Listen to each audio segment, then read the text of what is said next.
దేవునికి వందనాలు, స్తోత్రం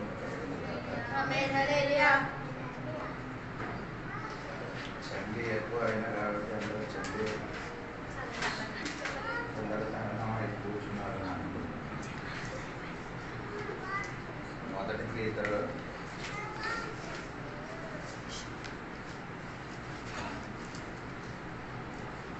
5వ అధ్యాయము 5-6 వాక్యం. చిన్నలారా, మీరు పెద్దలకు లోబడి ఉండుడి. మీరందరూ ఎదుటి వాని ఎడల దీన మనస్సును వస్త్రము ధరించుకొని మిమ్మును అలంకరించుకొనిడి. దేవుడు అహంకారులను ఎదిరించి దీనులకు కృప అనుగ్రహించును. దేవుడు తగిన సమయమందు మిమ్మును నిశ్చయించునట్లు ఆయన బలిష్టమైన చేతి క్రింద దీన మనస్కులై ఉండుడి. మొదటి పేతురు 5వ అధ్యాయంలో ముందు తెలిసిన వాక్యం చెప్పారు. ఈ రోజు వేరొక విధములు అదే చెప్తున్నారు. శ్రద్ధగా పోయిన వారం నేను ఏం చెప్పాను ఒకసారి చెప్పచ్చా? పోయిన వారం ఏ వాక్యం చెప్పారు? ఏమని చెప్పలేదు. ఇదాన్ని మీకున్న ప్రోగ్రాం. మీరందరూ వస్తున్నారు, కూర్చున్నారు, వెళ్ళిపోవడం తప్ప చెప్పిన వాక్యం ఏం చేయను, గ్రహించను. అందుకే ఆత్మీయ జీవితం ఎదగలే. ఆత్మీయ జీవితం ఎదగాలంటే వాక్యం మీరు గ్రహించాలి.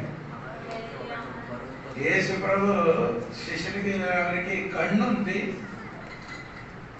చెవిలు ఉంది, కానీ వారు గ్రహించలేరు. వాక్యం గ్రహించలేకపోతే మీరు వచ్చినది కూర్చున్నది వేస్ట్. అప్పుడు మీరు అనుకున్నారు, అయ్యారు నేను అంత కష్టపడి ఆరాధనకి వచ్చాను, మంచిది. దానికంటే ముఖ్యమైన విషయము ఈ వాక్యం చెప్పినది శ్రద్ధ కలిగి వినాలి. అది వినడం మాత్రం కాదు, గ్రహించాలి. ఆ గ్రహించిన వాడు దీవింపబడుతుంది. ఒక మనిషి జీవితంలో ముందుకు కొనసాగించినప్పుడు నిన్ను నడిపించిన అది వాక్యమే. ఆ వాక్యమైన ఆ వెలుగు నీకు లేకపోతే ముందుకు నీ కొనసాగించను. ఇప్పుడు నేనెంత కష్టపడి ప్రయాసపడి వాక్యం చెప్పినది ఎందుకంటే నీవు అర్థం తెలుసుకోవాలి, వాక్యం గ్రహించాలి. అందుకని ఇక్కడ నీ గ్రహించలేదు కాబట్టి ఎవరికైనా 2 వాక్యం చెప్పండి చెప్తే నా సహాయం నీకు లేకపోతే అది సహాయం కావాలని. ఎందుకంటే అలాగా అవుతున్నారంటే నాకు తెలియదంటే అది కారణము నేను బైబిల్ గ్రహించలేదు. నేను బైబిల్ కాలేజీలో 3 సంవత్సరాలు చదివించి వచ్చాను, నేర్చుకొని వచ్చాను. ఆయన చెప్పినది నేను ఏం చేస్తున్నానంటే ఒక రఫ్ నోట్ రాసుకుంది. తర్వాత వేరొక నోట్ ఉంది, అంటే లెక్చరింగ్ నోట్ ఒకటి ఉంది. అది మనకి ఇష్టం అయితే రాయవచ్చు, లేకపోతే ఇంకా ఒక నోట్ ఆయన ఇస్తుంది ఎక్కడ పుస్తకం. అప్పుడు నేర్చుకున్నది ఇప్పుడు నా మనసులో ఉంది. అది ఎందుకంటే నాకు అది అవసరమైన కాబట్టి. అందుకని వాక్యం సరిగా గ్రహించిన ఒక మనసు నీకు ఉండాలి. ఇప్పుడు కూడా కొందరికి వాక్యం గురించి బాగా అవగాహన, దాన్ని బట్టి విశ్వాసులు ఎవరైనా వచ్చితే వారికి సరి అయిన రీతిలో చెప్పడానికి తెలియదు. వాక్యము మీరు చెప్పడం యువదాసుని చెప్పింది ఏంటి చెప్తున్నారని కరెక్ట్ గా వినండి. నేను అంతకంటే కలిగి ఏంటంటే స్టెప్ బై స్టెప్ చెప్తున్నారు, అది నీ మనసులో కొండిపోగాలి. సరే, ఇప్పుడు మనం ఈ చదివిన ఆ 2 వాక్యం 4 విషయం చెప్తున్నారు. ఈరోజు బిఏపీ ఉంది కాబట్టి, లేకపోతే వేరొక విషయం చెప్పడానికి నన్ను రెడీగా వచ్చాను. 4 విషయం రాయబడిందా? 4 విషయం చెప్తున్నాను. ఒకటి ఇంకా 5-6 వాక్యం. చిన్నలారా, మీరు పెద్దలకు లోబడి ఉండుడి. మీరందరూ ఎదుటి వాని ఎడల దీన మనసు వస్త్రం ధరించుకొని మిమ్మల్ని అలంకరించుకున్నది. దేవుడు అహంకారులను ఎదిరించి దీనులకు కృప అనుగ్రహించును. దేవుడు తగిన సమయమందు మిమ్మల్ని హెచ్చించినట్లు. సరే అండి, వినండి. పోయిన వారం నాకు చెప్తున్నదండి, లవ్, దేవుడు ప్రేమ గురించి నాకు చెప్పాలి. మలాకి 1:3. ఈ రోజు నేను చెప్పడానికి సిద్ధంగా ఉన్నది శ్రద్ధ కలిగి వినండి. 1, హెచ్చించిన దేవుడు. అదే మొదటి విషయం. మన దేవుడు నిన్ను చెప్పాలి. దేవుడికి స్తోత్రం. ఈ పగటి కాలంలో నీ తెలుసుకో, దేవుడు నిన్ను ఎక్కించిన దేవుడే. స్తోత్రం కలిగిన ఎంతవరకు దేవుడు నిన్ను ఎక్కించిన దేవుడు. ఎంతవరకు హెచ్చించున్నది అని నాకు చెప్తారా? దేవుడికి స్తోత్రం కలిగిన. అంటే బైబిల్ కంటే కీర్తనలు లెక్కనంటే కీర్తనములు 113లో 7వ వాక్యం చదవండి. 113వ కీర్తనము 7వ వాక్యం చదవండి. ప్రధానులతో తన ప్రజల ప్రధానులతో వారిని కూర్చుండబెట్టుటకై ఆయన నేల నుండి దరిద్రులను ప్రధానులతో తన ప్రజలను ప్రధానులతో వారిని కూర్చుండబెట్టును. ఆయన నేల నుండి దరిద్రులను లేవనెత్తువాడు, పెంట కుప్ప నుండి బీదలను పైకెత్తువాడు. అంటే కార్య దేవుడు అక్కడ చెప్తున్నారు. స్తోత్రం కలిగిన కాక. 1 నేల అంటే కదా, నేల అంటే మట్టి నుండి దేవుడు నేనేం చేస్తున్నాడు? ఎక్కిస్తుంది. దేవునికి స్తోత్రం. ఎందుకనగా మట్టి అని చెప్పడానికి ఉన్న కారణం ఏమనగా, ఇశ్రాయేల్ ప్రజలని ఏదైనా వేదనలు సమస్యలు వచ్చినప్పుడు వారు మట్టిని పడిపోయినట్టుగా అక్కడ పడి ఉండి వారు ఏడిసినట్టుగా బైబిల్ రాయబడింది. స్తోత్రం కలిగింది కాక. అలాంటి ఏడిసిన ఒక దేవుడు బిడ్డలుగా ఈ రోజు నీ ఆరాధనకి వచ్చి కూర్చునే దేవుడు నిన్ను హెచ్చరిస్తుంది.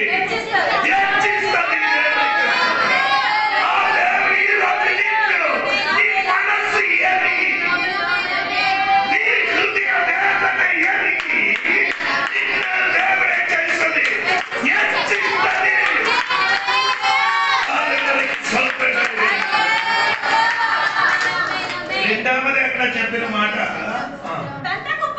పెంట కుప్ప అంటే అది పాపానికి సాదృశ్యం కలిగినది.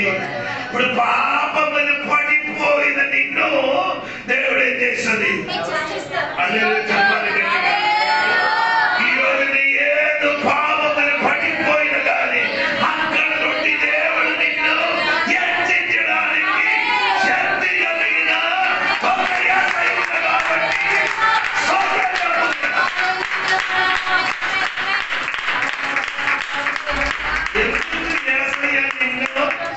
పాపము నుండి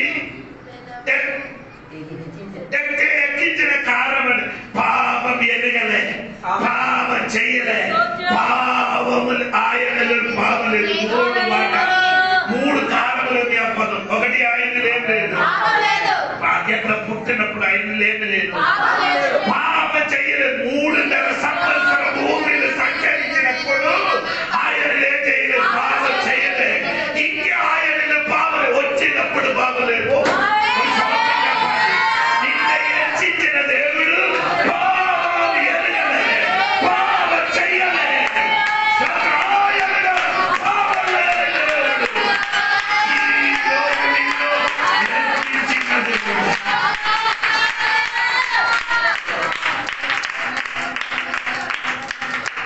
కొందరు అనుకున్నారు, ఎవరైనా నా కుటుంబస్తులు కొందరు వెనకలు ఇక్కడ సంపేసి తిరుగుతున్నారు. ఏంటండి ఎందుకంటే చెల్లి అక్క అమ్మ అంట పిలిచి తినడం వీడు వల్ల ఏదైనా ఏదో జరుగుతురా దేవుడికి స్తోత్రం. ఏదో ముక్క దొరుకుతారు కానీ సంపూర్ణంగా నేను ఎక్కించడాలంటే చెప్తానండి. దేవునికి స్తోత్రం. ఎస్తేరు పుస్తకం రండి, 4వ అధ్యాయం 1వ వచనం చూడండి. ఎస్తేరు పుస్తకం 4వ అధ్యాయము 1వ వచనం చూడండి. 4వ అధ్యాయం 1వ వచనం.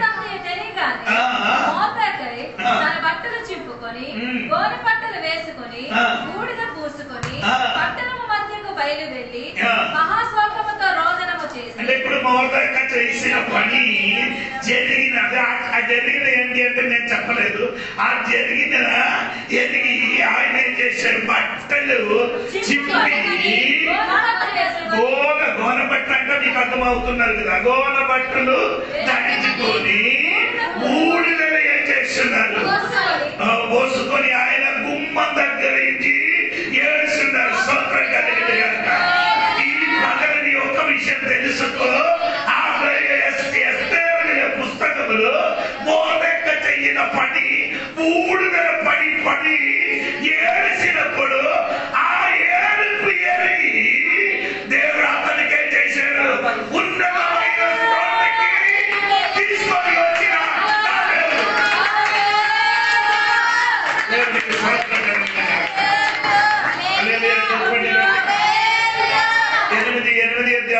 గ్రంథం 8:15-16 వాక్యం చూడండి. అప్పుడు మోర్దెకై తెలుపు వర్ణములు గల రాజవస్త్రమును, బంగారపు పెద్ద కిరీటమును, అవిసరాలతో చేయబడిన ధూమ వర్ణము గల వస్త్రములను ధరించుకొనిన వాడై రాజు సముఖము నుండి బయలుదేరెను. అని చెప్పండి. ఇప్పుడు చూడండి, ఆయన ఎక్కడ ఉండేరండి, బూడిదలు పూడ్చి కోన బట్టలు ధరించుకొని బట్టలు చింపి ఏడిచి ప్రార్థన చేసిన ఆ కుమారుడి జీవితంలో ఏమాయండి, ఇది మారింది.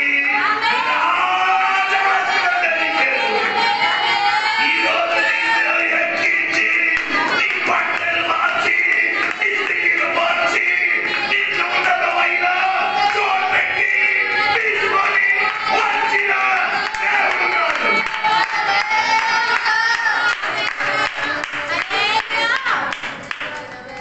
స్తోత్రం. మొదటి ఏమైంది, వస్త్రం మారింది, రాజవస్త్రం ధరించారు, రథం మీద కూర్చారు. స్తోత్రం. హల్లెలూయా. అప్పుడు గుమ్మం దగ్గరే ఏడిసిన వాడు దేవుడి స్థితి మార్చి ఎక్కించినప్పుడు ఇప్పుడు రథం మీద కూర్చున్నారు. అప్పుడు బూడిదలు కూర్చున్న వాడు ఇప్పుడు ఎక్కడ కూర్చున్నారు, రథములు. స్తోత్రం. అప్పుడు ఏడ్చిన వ్యక్తికి ఇప్పుడు ఆహ్వానం ఏం చేస్తున్నారు,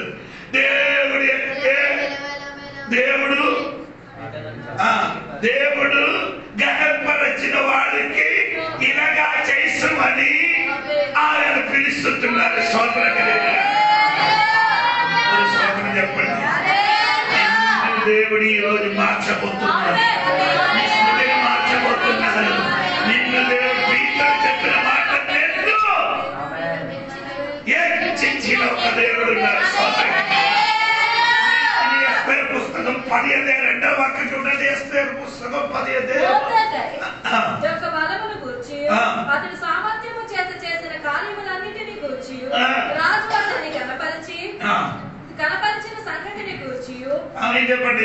రాజులు అతనికి ఏం చేశారు, ఈ రోజు ఇక్కడ చూడండి. అలెక్సరేసి రాజా ఇప్పుడు ఏం మోర్దెకైకి కనపరచారు, కానీ మా దేవుడు రాజుడు కాదు, రాజుడికి రాజుడు ఆయన యేసయ్య. నిన్ను చేయబోతున్నారు, కనపరుస్తుంది. ఈ రోజు నీ చెప్పుదే సాతాను వినిపించినట్టుగా నీ నోరు తెరిచి చెప్పు. ఈ స్థితి మార్చి దేవుడి పట్టణములు నన్ను నా కుటుంబానికి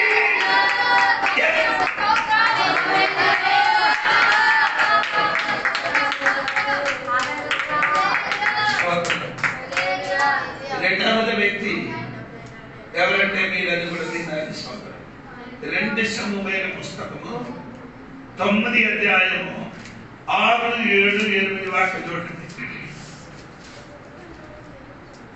సౌలు కుమారుడైన యోనాతానుకు పుట్టిన మెఫీబోషు దావీదు వద్దకు వచ్చి సాగిలపడి నమస్కారం చేయగా దావీదు మెఫీబోషెతు అని అతన్ని పిలిచినప్పుడు అతడు చిత్తము దాసుడైన నేను ఉన్నానెను.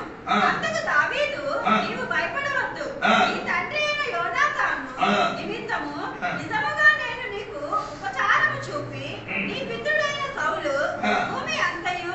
నీకు మరలా ఇప్పింతును.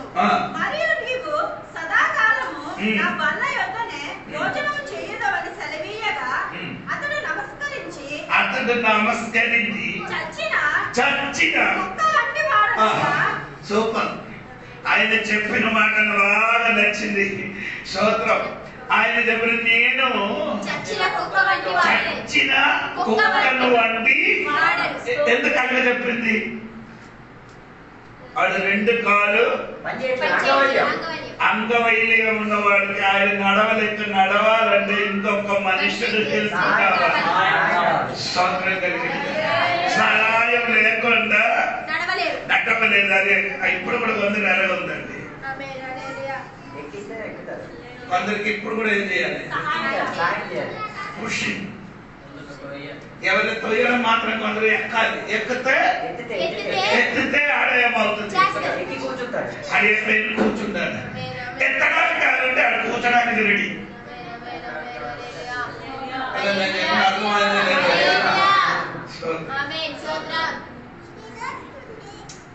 ఈ రాయగడ పట్టణంలో నేను ఫస్ట్ తెలివారిలో వచ్చిందండి సువార్త కోసం 92లో. అప్పుడు నాకు ఇలాగే ఎత్తుకోవడానికి ఎవరు లేదు. నేను హెల్ప్ చేయడానికి దేవుడు తప్ప ఎవరు లేదు. దేవుడికి స్తోత్రం. హల్లెలూయా. నేను దేవుడు చెప్పిన మాట విని నా సొంత ఊరు విడిచిపెట్టి ఇక్కడికి వచ్చాను. స్తోత్రం కలిగింది. నేను చెప్పుకొని వచ్చిన అర్థం అంటే ఇప్పుడు ఈ మూవింగ్ ప్రాసెస్కి ఎత్తడానికి అక్కడ ఉన్నారు. ఒక పనివాడు ఉన్నారు. శివ ఆడ చేస్తున్నారు. ఎత్తుకొని తీసుకొని వెళ్తున్నారు. నీకేది శివే ఉంది నాకు తెలియదు. నీకొక శివ ఉంది కదా. చర్చికి రాడా? ప్రార్థనకి రాడా? ఆరాధనకి రాడా? ప్రార్థన చేయడా అని చెప్తే చేస్తారు. అది ఎందుకు అడగ చేయలేదంటే ఈయనకి అంగవైల్యం ఉంది కాబట్టి. నేను కూడా ఆత్మీయంగా అంగవైల్యం ఉంది కాబట్టి సోదరు పోరానికి ఆ విషయం అది కదండి. రాజుడు చెప్పారు నీ నాన్న ఉంది కదా. ఏంటంటే ఎవరు నాన్న? నాన్న ఎవరు? యోనాథుడు దావీదు నాకు ఫ్రెండ్. ఆయన నాకు స్నేహితుడిగా ఉంది కాబట్టి ఆయన జ్ఞాపకం చేసి నిన్ను నేనే చేశాను. సోదర నా రాజ భోజన తినడానికి నిన్ను ఆ బంధం దగ్గర కూర్చోబెట్టారు. సోదరం కలిగిన చెప్పాలి. ఈరోజు అర్థం తెలిసిన వాడు అర్థంగా కూర్చోకూడదు. ఈ స్థితిలోకి నిన్ను తీసుకొని వచ్చడానికి తీసుకొని వచ్చింది ఎవరైనా తెలుసా? దేవుడు అంటారు. బాబు దేవుడు ఈ స్థితిలోకి తీసుకొని వచ్చింది. ఆ దేవుడికి స్తుతించాలి. ఆ దేవుడు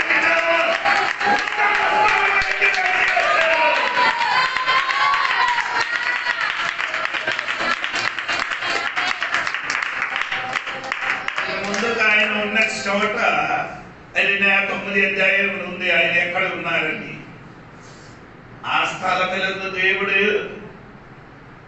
దావీదు రాజా హృదయములో మాట చెప్పి ఇతనికి ఏం చేశారు? రాజా గ్రహములకి తెచ్చి వచ్చారు.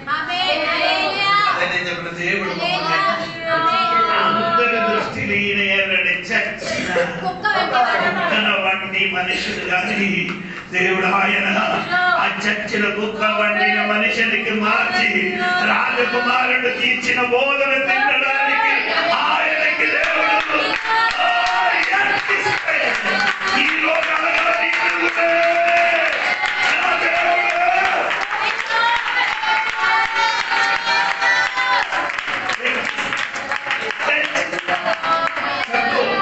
ఆ ఇద్దరికి హెచ్చించినట్టుగా నన్ను కూడా దేవుడు హెచ్చిస్తాడని చెప్పండి.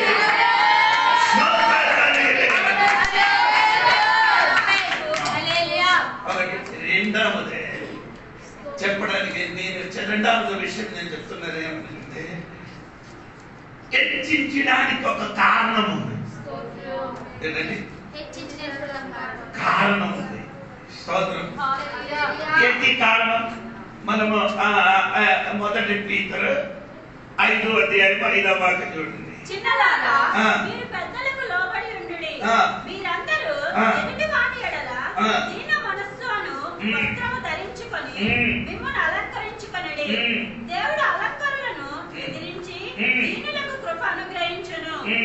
దేవుడు తగిన సమయమందు మిమ్మును హెచ్చించును. నేర్చుకున్నారు కాబట్టి ఇప్పుడు మీరు చదివిన ఈ మొదటి పేతురు 5వ అధ్యాయం అలాగా బైబిల్ రాసినప్పుడు అలాగా లేదు, మొత్తం మీరుగా రాసేది. అప్పుడు ఏం చేయలేదు, 1, 2, 3 వాక్యం అప్పుడు లేదు. ఇది తర్వాత ఏం చేసేది, అధ్యాయము వాక్యము అలాగే రాసేది దేవుడికి. అప్పుడు ఇది మొత్తంగా ఉన్నది. 5, 6 వాక్యం కలిసి చదివినప్పుడు అక్కడ ఒక చిన్న ముక్క ఉంది. దేవుడికి స్తోత్రం. నిన్ను దేవుడు హెచ్చించడానికి ఒక కారణం ఉంది. సమయం కాదు, కారణం ఉంది. ఏంటి కారణం? గ్రేస్. స్తోత్రం కలిగి హలో, దేవుడు నిన్ను నన్ను హెచ్చించడానికి ఒక కారణం ఉంది. ఏంటి అది? దేవుడు ఇది పొందడానికి నీ అర్హుడు కాదు, కానీ దేవుడు నీ మీదకి ఏమొచ్చింది? కృప. వెంబడి కృప వచ్చిన కాబట్టి నీ స్వభావం నా స్వభావం పెట్టి చూసుకుంటే హెచ్చించడానికి అర్హత కాదు. అటువంటి అర్హత లేని స్థలంలో అర్హత ఇచ్చి దేవుడు మమ్మల్ని చేసిండు. ఇది ఎవరు రాశారు? పీతరు రాశారు. అది నీ మనసు నుంచి మారిపోకూడదు. మత్తయి సువార్త 10వ అధ్యాయము 1, 2 వాక్యం చూడండి. మత్తయి సువార్త 10వ అధ్యాయము. ఆయన తన 12 మంది శిష్యులను పిలిచి అపవిత్ర ఆత్మలను వెళ్ళగొట్టుటకును, ప్రతి విధమైన రోగమును, ప్రతి విధమైన వ్యాధిని స్వస్థపరచుటకును వారికి అధికారం ఇచ్చెను. ఆ 12 మంది అపోస్తలుల పేర్లు ఏవనగా, మొదట పేతురు. ఇది మీరు ఈ అపోస్తలుల పేరు అన్ని చదవండి. మొదటివి ఎవరి పేరు వస్తుంది? కడవటి ఎవరి పేరు వస్తుంది?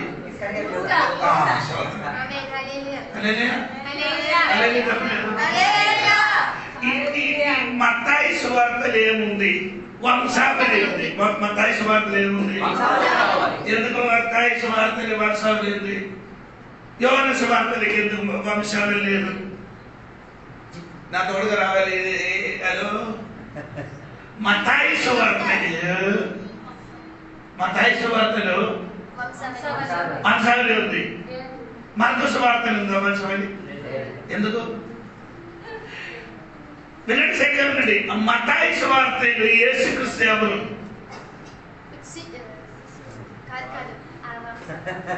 మత్తయి సువార్తలో యేసుక్రీస్తు ఎవరు? మత్తయి సువార్తలో యేసుక్రీస్తు ఎవరు? He's a king. అప్పుడు రాజుడు ఆయన కాబట్టి రాజులకి ఏముంది? రాజులు ఆయన కాబట్టి రాజులకి ఏముంది? మార్కు సువార్తలు యేసు ఎవరు? దాసుడు ఆయన కాబట్టి దాసుడికి ఏముండ్రు?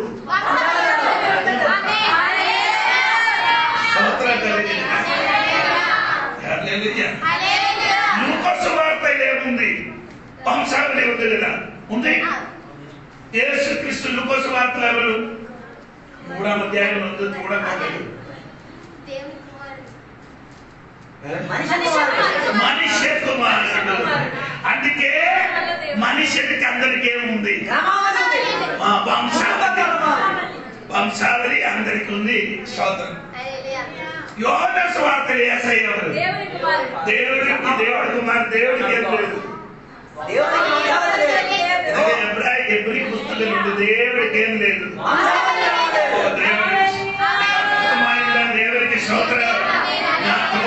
సరిగా రావాలి. మత్తయి సువార్తలు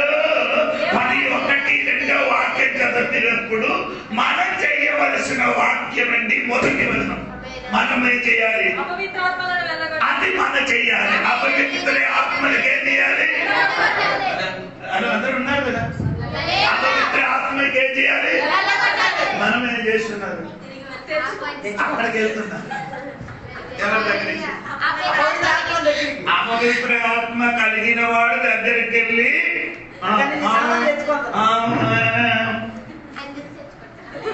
అర్థమైందా? అంటే మంత్రతంత్రాలు మంత్రాలు గారడి విద్య గారి దగ్గరికి వెళ్ళి సామాన్లు తెచ్చి మందిరి కలిపి టీలు కలిపి నీటిలు కలిపి ఎక్కడ సందేహం లేదా అడగొచ్చింది నీ అనకలు నీ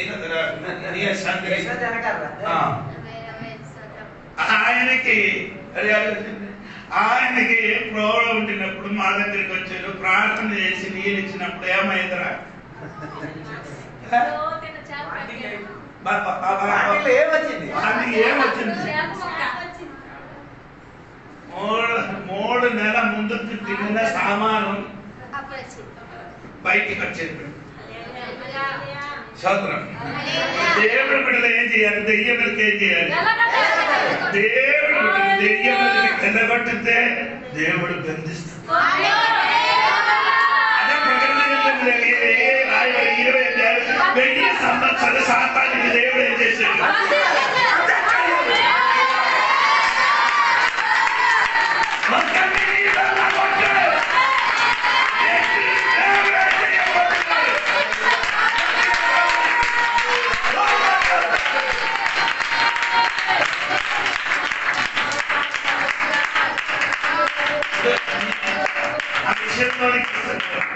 మొదటి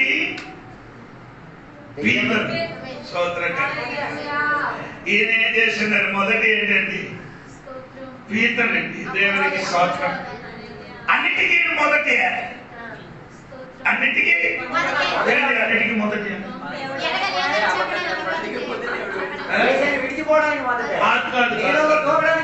అదే మీకు తెలియదు. దేవునికి స్తోత్రం. అన్నిటికీ ఏం చేస్తున్నాను? ఏ మీటింగ్కి వెళ్తేనే కొనగడానికి ముందుకే పీతలు ఎక్కడికి వెళ్తుంటే అక్కడ అన్ని కొందరికి అడగండి అంటే షుగర్ కొంచెం ఎక్కువ అయినట్టుగా అయిపోయినట్టుగా అనుకున్నారు. షుగర్ ఎక్కువ అయితే ఏమవుతుంది? అందుకని కొందరికి అలాగా ఆరాధనకి వచ్చి కునికిన వాళ్ళకి షుగర్ ఉంది ఏమో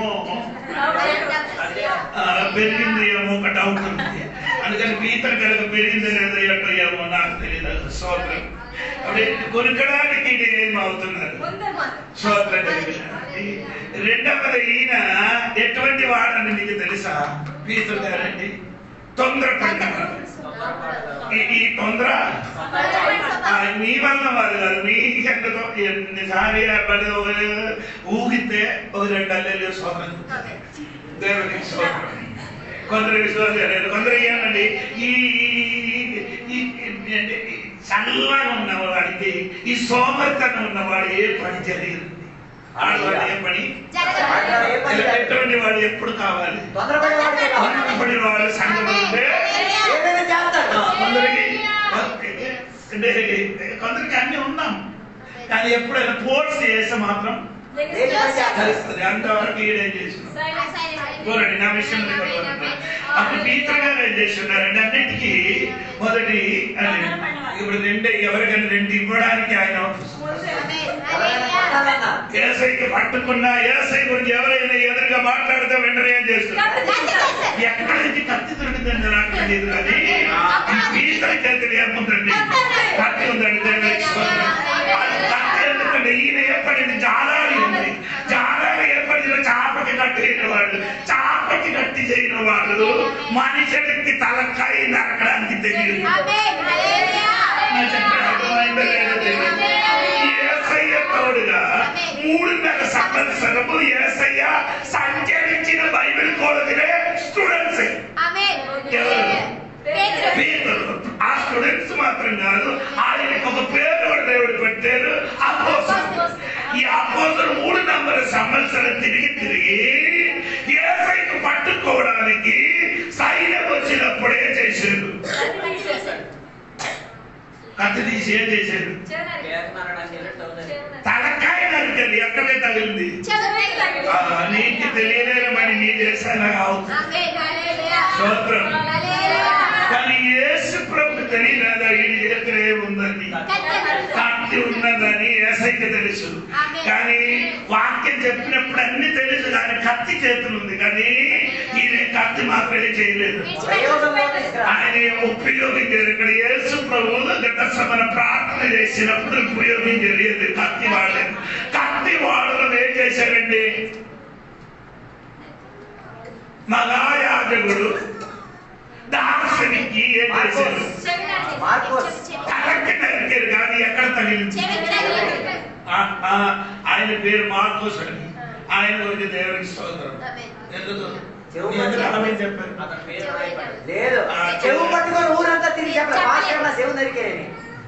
ఎందుకంటే ఈ మార్కో పీతరు గారు అపోస్తలుడు గారు నా చెవి నరికింది అని వంట పంపడం మొత్తం డిక్లేర్ చేయలేదు. అందుకని నా దేవునికి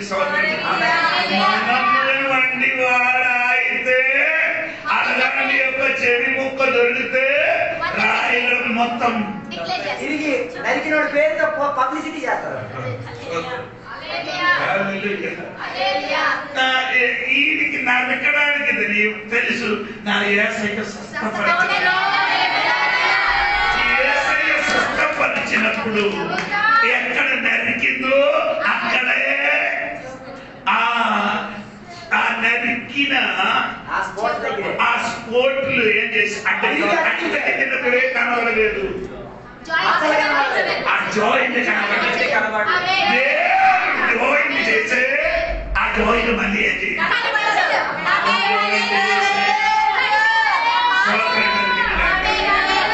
అర్థమైన వాడు అప్పుడు ఈ సంగతి చెప్పబోతున్నారండి. యేసయ్య పట్టుకోవడానికి వచ్చినప్పుడు పీతరు ఏం చేశారంటే ముమ్మారు యేసయ్యకి ఏం చేయలేదు. ఎర్రగడ్డ ఏంటంటే చెప్పారు. అప్పుడు కోడి ఏం చేశారు? కూసింది. సోదరు కోడి కూసింది. ఇతనికి ఏమొచ్చింది? గుర్తొచ్చింది. మీరు బైబిల్ చదవలేని వాడు కాదు. అది వచ్చినప్పుడు పీతరు ఏం చేశారు? ఏడుపు వచ్చింది. సోదరు ఆయన ఈ కోడి కూడం యేసయ్య వెనక్కి చూడడం. సోదరు పీతరు ఏం చేశారు? పశ్చాత్తాపడారు, ఏడ్చారు. సోదరు యేసయ్య ఎందుకు చూశారు? అది కాదు. యేసయ్య ఈ కోడి కూడిన వ్యక్తి ముమ్మారు నన్ను తెలియలేని వాడే అని చెప్పిన ఈ వ్యక్తి 3000 మనుషులకు బాప్తిస్మం ఇచ్చినది.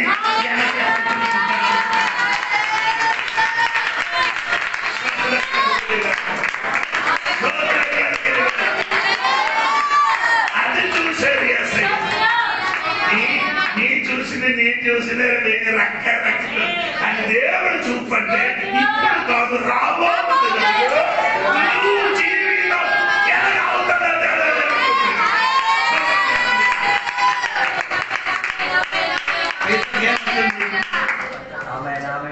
వీడికి భద్రత వచ్చిందా? వచ్చిందా భద్రత? అలాగా వచ్చే ఈడ వచ్చే ఏడుపు పశ్చాత్తాపం కాదు. యోహాను సువార్త 21 అధ్యాయంలో కిందకి చదివినప్పుడు చాప పట్టుకోవడానికి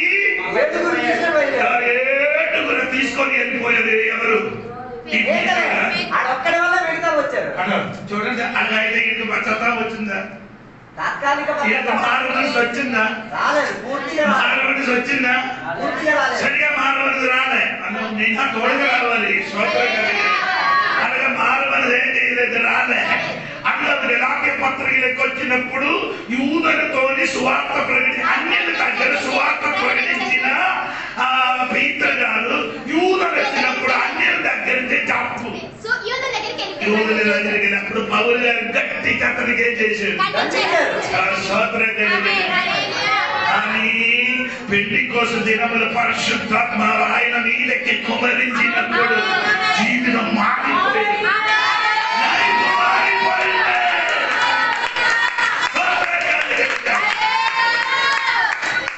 పేతురు చెప్తున్నారే, నన్ను ఎక్కించడానికి కారణం తగ్గిన సమయం నీకు లేకపోతే ఒక్క క్షణం కూడా లేదు.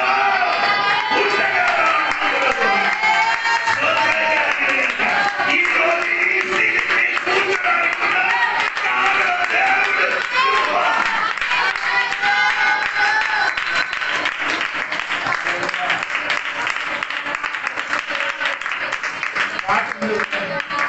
పాట ఉంది, పాడడానికి సమయం తీసుకోలేదు. బియ్యం ఉన్నా కాబట్టి స్తోత్రం. కృప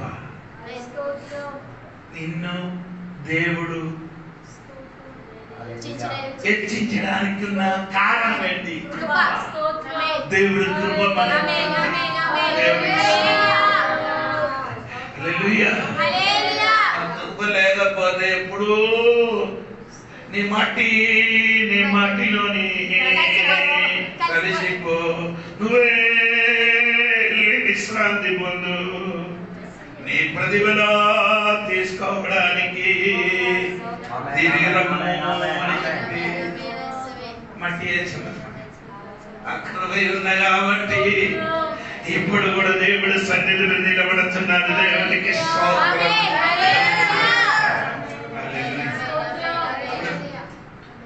ఇది మూడవది విషయము చెప్పడానికి రెడీ అవుతున్నారు. దేవునికి స్తోత్రం. హల్లెలూయా.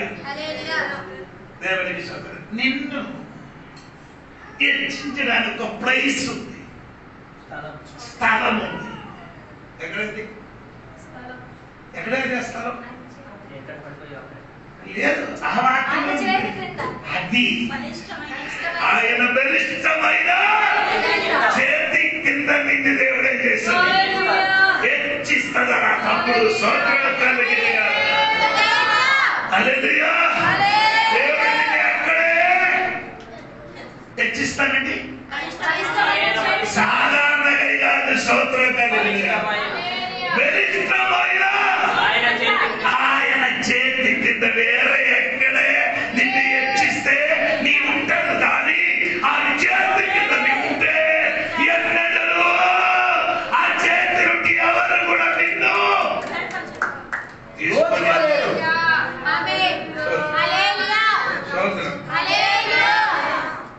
అది యేసు చెప్పారు. యోహాను సువార్త 10వ అధ్యాయము 28 వాక్యం చూడండి. యోహాను సువార్త 10వ అధ్యాయము 28 వాక్యం చూడండి. నేను వారికి నిత్య జీవం ఇచ్చుచున్నట్టుగా అవి ఎన్నటికీ నశింపవు. ఎవడును వాటిని నా చేతిలో నుండి అపహరింపడు. నా చేతి నుండి ఎన్నడూ చెయ్యను, అపహరింపడు. అర్థమైన వాడు దేవునికి స్తోత్రం చెప్పాలి. ఎవరు అపహరించడం? రెండు మాట ఎక్కడ ఉంది? ఎక్కడే ఆ 10 వాక్యం 12వ వాక్యములు 10 వాక్యములు దొంగ అవును కదా. 12వ వాక్యములు ఎవరండి? 12వ వాక్యంలో నక్క. కాదు 12వ వాక్యం చదవండి. గొర్రెల కాపరి కాడు కనుక గొర్రెలు తనవి కానందున తోడేలు వచ్చిన చూచి. ఆ 12వ వాక్యం అంటే గొర్రెలు కాపర్లు కాదు. తిని ఎవరు? గొర్రెలు కాపరి కాకపోతే ఇంకెవరు? కోడలా. గొర్రెలు కాపరి కాకపోతే ఎవరు? పనివాడు. అవును కదా.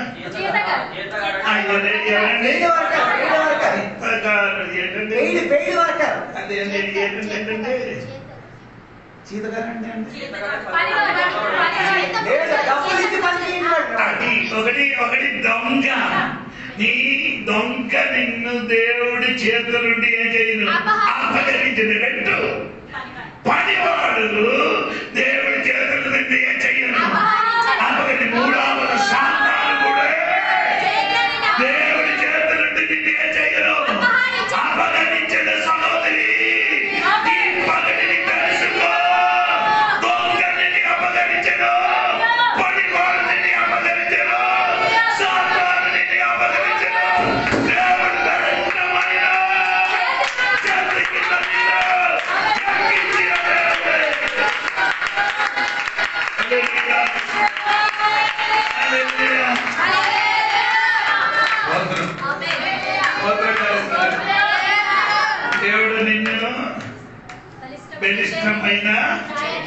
చేతి కింద దేవుడే చేసిన. ఈ రోజు నీకు అది ఇష్టమైతే దేవుడికి చెప్పు, దేవా నీ చేతి కింద నన్నే చేయాలి, హెచ్చించుము.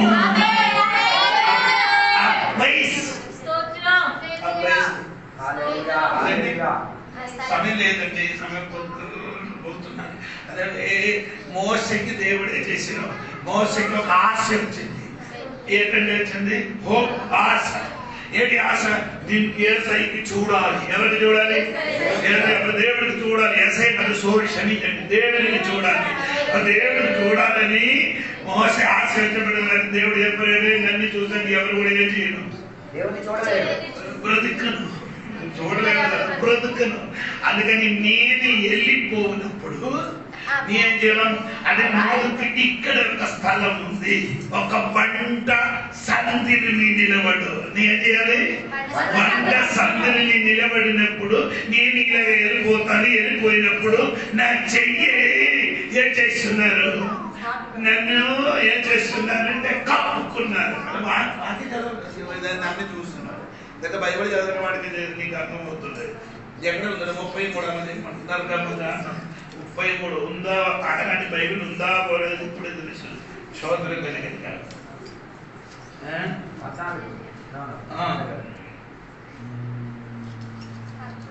ఇక్కడ 33లో 20 వాక్యం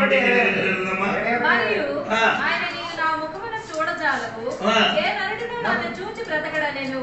మరియు యెహోవా, ఇదిగో నా సమీపమున ఒక స్థలం ఉన్నది, నీవు ఆ బండ మీద నిలవవలెను. నా మహిమ నిన్ను దాటి వెళ్ళుచుండగా ఆ బండ సందులలో నిన్ను ఉంచి నిన్ను దాటి వెళ్ళు వరకు నా చేతితో నిన్ను కప్పెదను.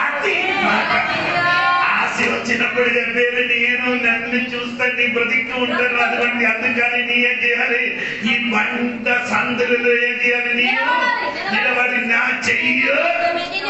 ఆ తర్వాత నా మహిమ నిన్ను దాటి వెళ్ళుచుండగా ఆ బండ సందులలో నిన్ను ఉంచి నిన్ను దాటి వెళ్ళు వరకు నా చేతితో నిన్ను కప్పెదను. ఆయన ఆలోచన దేవుడే చేయాలి. ఎక్కడ ఇక్కడ యొక్క బండ సందులు ఆయన ఆదరణ దేవుడికి చూడడానికి బండ సందులు. ఇప్పుడు ఏం చేస్తున్నారే, నిన్న దేవుడు ఎక్కిన బండ సందులు కావాలన్నా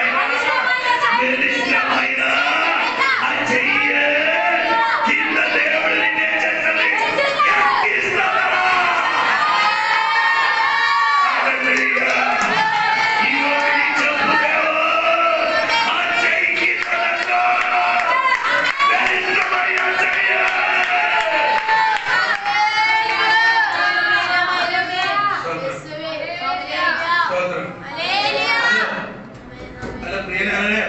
సోదరులరే ఆ చెయ్యి గురించి చెప్పడానికి సమయం లేదు. సోదరులకి నాలుగవదే దేవుడు నిన్ను ఎక్కించడానికి ఏముంది, ఒక టైం ఉంది, సమయం. నాలుగవది దేవునికి అన్నింటికి ఏముంది, సోదరు. అరే అయితే ఈ రోజు నీ దేవుడికి చెప్పు, దేవో నీ నన్ను చెప్పు, నువ్వు నన్ను ఇక్కడ తెలుగులది తగ్గిన సమయం అని చెప్తున్నారు. దేవునికి స్తోత్రం కలిగింది కాక. ఏ సమయం అండి అంటే ప్రసంగి పుస్తకంలో రాయబడి 3:1 అన్నింటికి సమయం ఉంది. అన్నింటికి ఏముంది సమయం. కానీ పీతరు గారు చెప్పారు అన్నింటికి సమయం ఉందని, కానీ దేవునికి మాత్రం ఏముంది, గట్టిగా స్తోత్రం. అదప్పుడండి దేవునికి తగ్గిన సమయం. ఇది పీతర్కి తెలుసు. ఇది ఎవరికి తెలుసు? పీతరు గారికి ఎప్పుడు తెలుసు అంటే యేసుప్రభు చెప్పారు. యేసుప్రభు నీటి మీద నడిచి పీతరు దగ్గరికి వచ్చినప్పుడు అంటే వంటకి కుడుకు నీటి మీద అడిగి పెట్టి నడిచిన చూసినప్పుడు చాలా కుడుకు ఆశ పొందేది. వంటకి కుడుకు నీటి మీద నడిచి ఉంటిన అయితే పుట్టినప్పుడు మొదలుకొని సముద్రంతో సంబంధం ఉన్న జాలారి పిల్లకి నీటి మీద నడవడానికి ఆశ పుట్టినప్పుడు చెప్పేది ఎవరో నేను కూడా నీటి మీద నడిచి దగ్గరకు మొత్తం మంది ఒక్కరిని చెప్పినప్పుడు నడిచి వచ్చారు. వచ్చినప్పుడు ఏమైంది? ఆయన నడిచి వచ్చి వెంటనే ఆయన వెనక్కి చూసినప్పుడు ముట్టడు వెనక్కి చూసినప్పుడు ముడిగిపోవడానికి కారణం ఏంటి? ఇక్కడ లాజరు బయటికి రావడం. ఎందుకంటే ముడిగిపోవడానికి కారణం వెనకకి ముడుగుతుందా? అదేట్రా గర్వం కాదు అది కాదు. నీ ఎవరి ముఖం చూసి నడిచి వచ్చేది. ఇప్పుడు నీ ముఖం ఎక్కడికి? అర్థమైంది నాకున్న ప్రోగులు రక్షకుడు అంగీకరించినప్పుడు ఆయన ముఖం చూసుకొని అడిగడి నడిచి వెళ్ళిన వాడు ఇప్పుడు ఏం చేశాడు? వెనక్కి చూడలు వెనక్కి తట్టు ముఖం తిప్పినప్పుడు జీవితం ఏమైందంటే పోయింది. స్తోత్రం కలిగింది. అదే వెనక్కి చూసిన వెంటనే ముడిగినప్పుడు తగ్గిన కరం వచ్చింది. చెయ్యి వచ్చింది. ఎక్కడ నీ ముడిగిపోతుందో, ఎక్కడ నీ కుటుంబ కారణాలు కావుతుందో, ఎక్కడ నీ నాశనం అవుతుందో అప్పుడు దేవుడు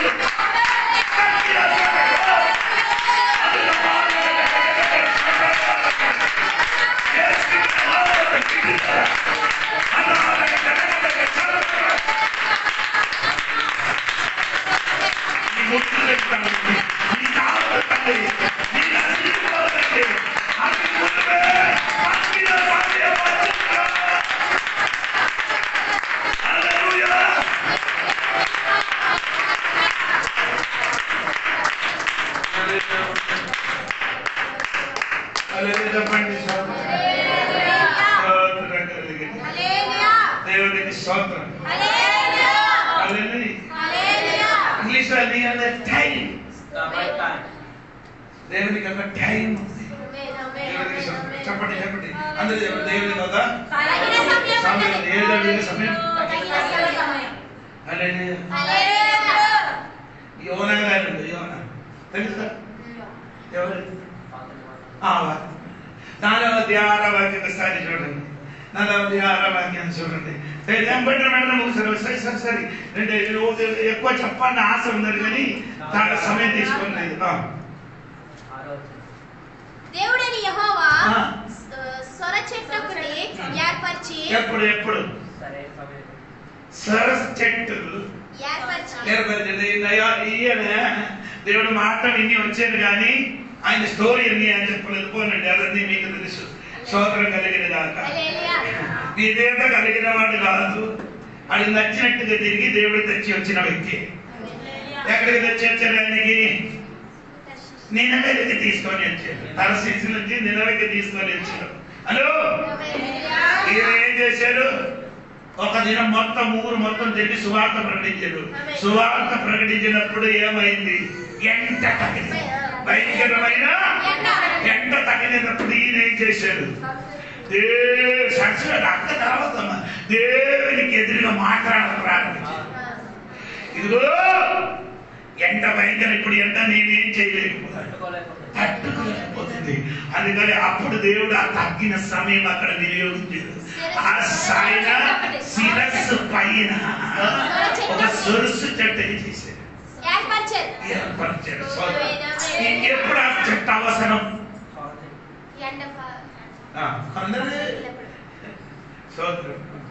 కొందరు ఏం చేస్తున్నారంటే ఎండాకాలంలో కొందరు సెంటర్ తీసుకొని ఇస్తున్నారు. ఎప్పుడు? ఎందుకు? ఇంకా కాదు. అవసరం ఎప్పుడు? ఇచ్చినది ఎప్పుడు? మీరు కూడా అవసరం ఉన్నప్పుడు అవసరం ఉన్నప్పుడు ఏం చేయాలి? అందరూ ఆయన చేయను. అవసరం లేనప్పుడు ఇచ్చుకొని అవసరం ఉన్నప్పుడు ఇస్తని గుండెకి ఎముకలకి తగిలింది. 6 నెలల వరకు గాలి ఇంటిలో పడుతున్నప్పుడు ఆశ్చర్యగానే మాత్రం గడికి వచ్చి చూసి వెళ్ళిపోయారు.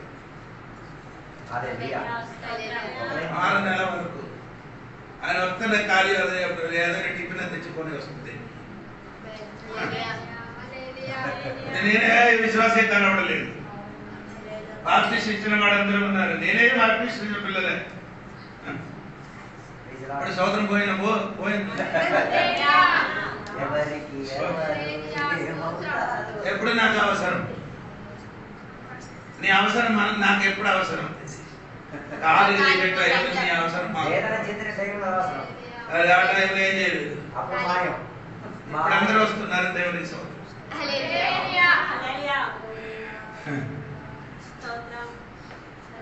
దేవుడు అటువంటి వాడు కాదండి. తగ్గిన సమయం ఎప్పుడు నీ పాడైపోతున్నారో, ఎప్పుడు నీ నశించిపోతున్నారో, ఎప్పుడు నీ జీవితం అర్థం అవడానికి రెడీ అవుతుంది, ఆ టైంలో దేవుడు సమయం. యోనా దేవునికి విరోధంగా తిరిగి మాట్లాడిన వాడు అయితే కూడా ఆయన ఎండ నుండి కాపాడడానికి దేవుడు ఏం చేశాడు? ఒక్క క్షణంలో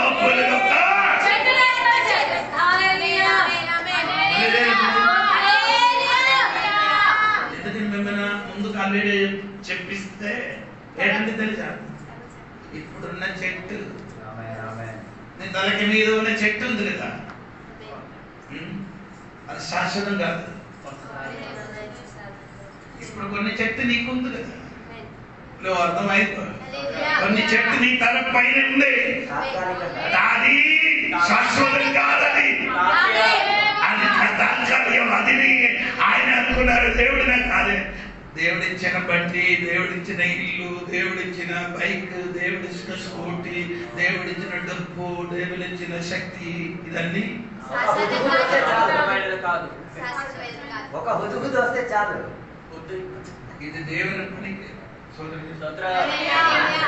ఆగస్టు 15 తారీఖు సువార్తని చెప్పారు, కొందరు వచ్చారు, కొందరు రాలేదు. అదని దేవునికి స్తోత్రం. రాయలేదు కాబట్టి స్తోత్రం కలిగింది. ఈ చెట్టు నీకు నీ ప్రయాసపడి వచ్చినది కాదు, నీ కష్టపడి వచ్చినది కాదు. ఆయన కృప బట్టి చెట్టు నీ తలకి పైన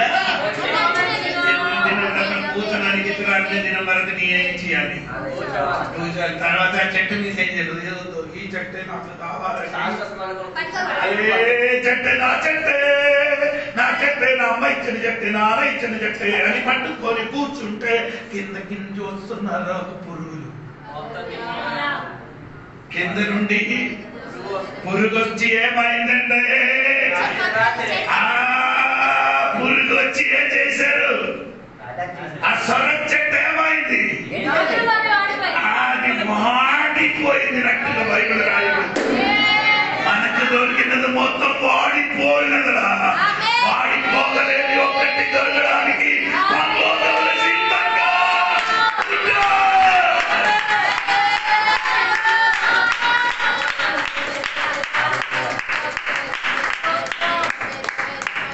ఆ సమయం కొరకు చెప్పడానికి నాకు టైం కుదరలేదు. సో రాయగారు చెప్పారు, ఇప్పుడు ఆపుతాను చెప్తే ఆపలే. నేను చెప్పలే చేస్తానండి. 4 విషయం నేను చెప్పాను, ఒకసారి చెప్పండి. నెంబర్ 1, హెచ్చించిన దేవుడు, అదే చెప్పారు. 2, కారణం కృప. 3, హెచ్చించిన ఫలం. 4, కళ్ళు మూసుకొని ప్రార్థన చేసి ఈ 4 మాటల గురించి దేవునికి సోదరులు చెప్పండి. చాలా దినముల నుండి అటు ఇటు తిరుగుతున్నారు, నాకు ఒక హెచ్చింపు కావాలని. ఈరోజు దేవునికి చెప్పండి, దేవా నీ సమయం కొరకు నేను ఎదురు చూసాను. Wait the lord. దేవుడి వద్ద నేను ఎదురు చూసుకున్నాను. ఆ తగ్గిన సమయం నీ కుటుంబం మారుతుంది, ఆ తగ్గిన సమయం నీ ఇల్లు మారుతుంది, ఆ తగ్గిన సమయం నీ బిడ్డ మారుతుంది, ఆ తగ్గిన సమయం భర్త మారుతుంది, తగ్గిన సమయం అప్పులు తీరిపోతుంది, తగ్గిన సమయం సమృద్ధి నీ ఇంటికి వస్తుంది. పరిశుద్ధమైన తండ్రి నీకు వందనాలు. నాతో నా బిడ్డలతో మాట్లాడిన స్తోత్రం. నేను చెప్పబడిన వాక్యం మొదటి నాతోని నీ మాట్లాడిన స్తోత్రం. రెండవది నా పిల్లలతో నీ మాట్లాడిన స్తోత్రం. దేవుడా నీ సమయం కొరకు, నీ తగ్గిన సమయం కొరకు ఎదురు చూసి ఉన్నాను. ఈ పగటిలో గుడి వచ్చిన బిడ్డల జీవితాలన్నీ గొప్ప మార్పు కలిగిన స్తోత్రం. ఈ వాక్య మార్గం అందరికీ నన్ను కూడా బలపరిచిన స్తోత్రం. ప్రార్థన అడిగి యేసునామములో అడిగి పెడుతున్నాను తండ్రి. లేచిన ఒక పాట మాత్రం